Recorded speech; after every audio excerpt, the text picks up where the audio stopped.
Question number 30 deals with the segment addition postulate. So the segment addition postulate is just like the angle addition postulate. It just says that you can take smaller segments and add them together to get the larger segment.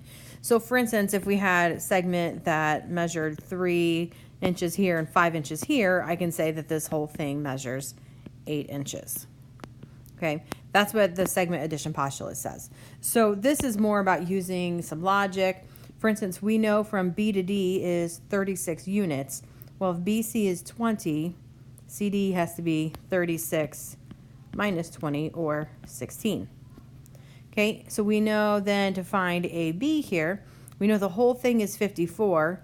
Again, BD is 36, so I can take 54 minus 36, and I get 18. So the length of AB is 18 units, and then the length of CD is 16 units.